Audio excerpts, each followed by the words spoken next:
everybody. We're still traveling, taking ground temperatures of 180 degrees.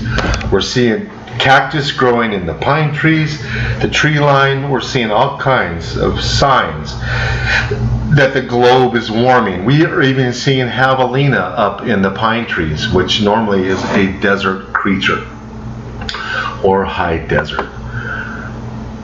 But there's some things we needed to point out to you. A big Bombshell Stop the Presses article comes out regarding climate change. It's not really man-made. It's due to what? Cosmic rays. Well, remember where you heard that first theory. And it was articles like this that put us onto it. We noticed the sun was getting white and hot and burning leaves on our trees at home that it normally didn't burn. When your leaves turn black and fall off, it's usually burned. And this is a mapping of neutral helium and what it has done, or what its relationship in terms of quantity, what it has done to our magnetosphere and our troposphere. Neutral helium penetrates the magnetosphere because it does not carry a charge. It's not unaffected by magnetism. So this stuff is drawn in gravitationally.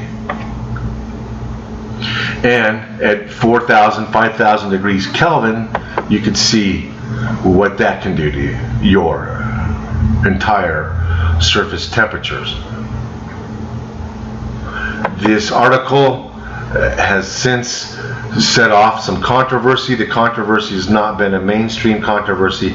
It's actually been a scientific community controversy that has spilled over into mainstream thanks to people like ourselves.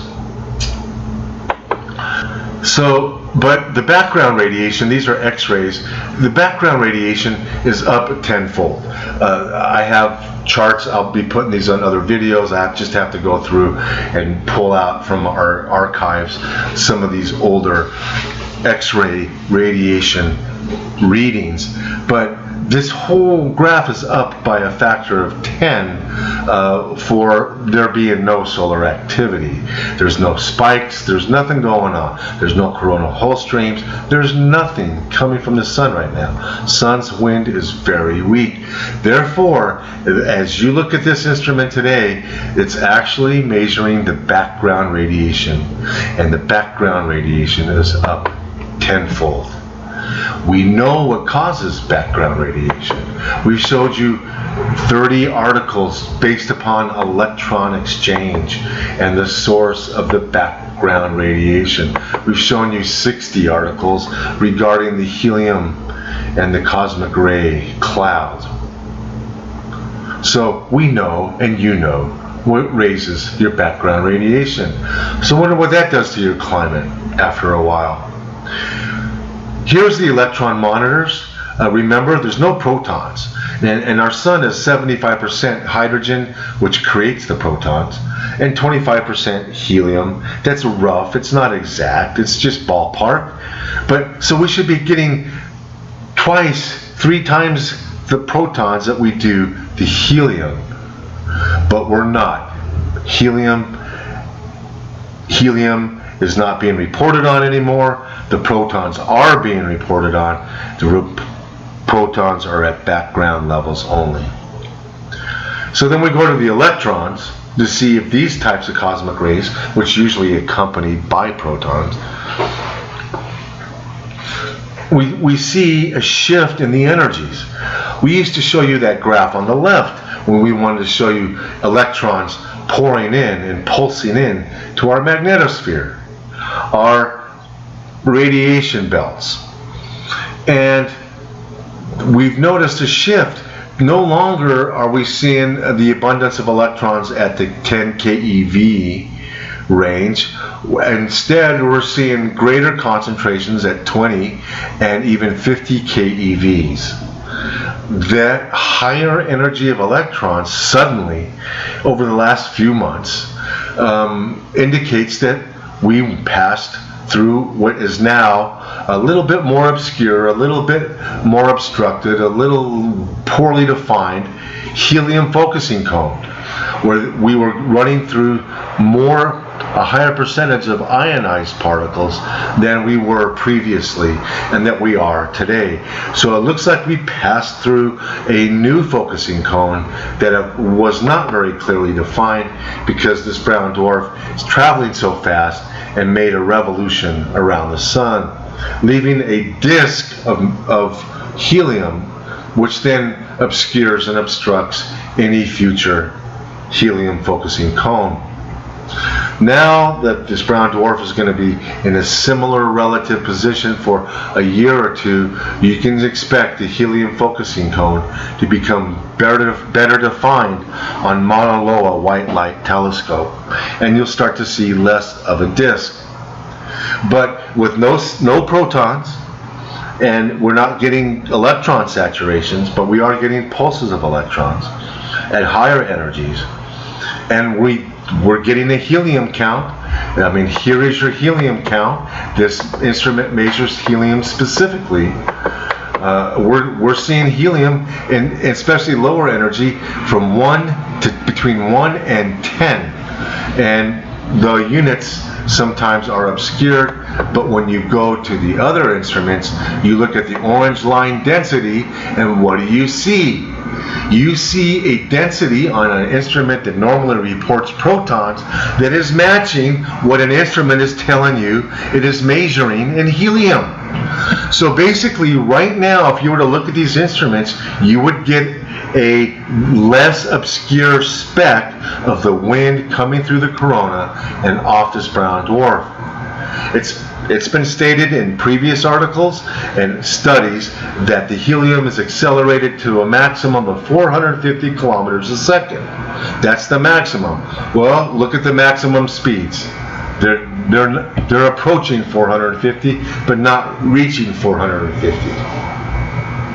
They're talking about how the elements are heated, but they're still cooler than the rest of the particles originating from the sun. And now we see an entire line of cooler particles coming through the entire week. And look at the 20th and the 21st, we see the temperatures almost bottoming out. Generally, particles coming off the sun are not that cold. So you're looking at cool particles ejected from the brown dwarf, passing through the corona, being heated up, and then being ejected out the other side in a focusing cone, which Earth apparently just passed through, which then gives us a relative position of that brown dwarf. But some of this helium is neutral. Some of it loses its electrons. When that happens, that releases 30 nanometer radiation.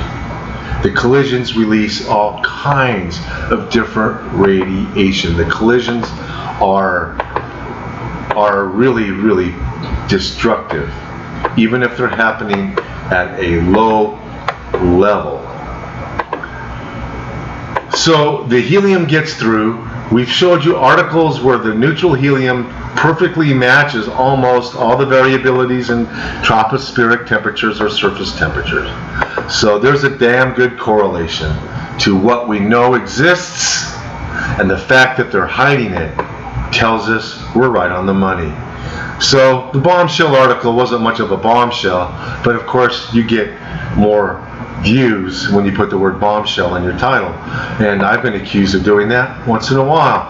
But when we do the bombshell, we really mean bombshell. But here's some facts. Countries including France, Germany, Spain, Switzerland, and Portugal are experiencing a massive heat wave that began on Wednesday with hot air coming from the Sahara. I mean, there's a lie.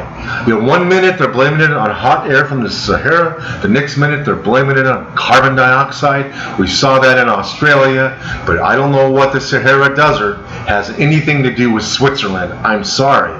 And if that is the case, if you are not lying, what's different about the Sahara in the last 10 years? That all of a sudden hot air coming from the Sahara kills people and breaks record temperatures that have already been broken before. Here's some more.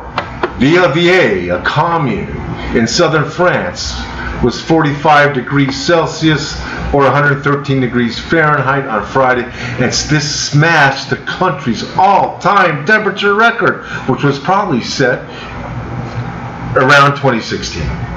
And that 2016 most likely broke something that was set, a record, in 2011. So why are we smashing these records over and over and over again? It's because we're getting hotter and hotter and hotter. The forecast is so intense, said one Spanish meteorologist. He tweeted, "Beware, hell is coming."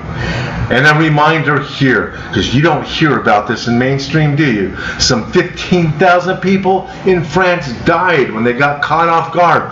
August 2003. They died in heat waves. Today, it's down to 5 people. Now, I don't know how you lose so many people one year and then not the next. Education and awareness. Jeez, excuse me. Education and awareness has to be part of the factor, but now when an old person that's 80 succumbs to heat in their own home and they find somebody 80-year-old dead in their home, they call it natural causes. But that's a lot. And globally, you're looking at hundreds of thousands of heat deaths related to the temperature and nothing else. Science attributed to global warming and warn of such heat waves. Well, we've been warning of such heat waves since 2011 because the sun is really hot.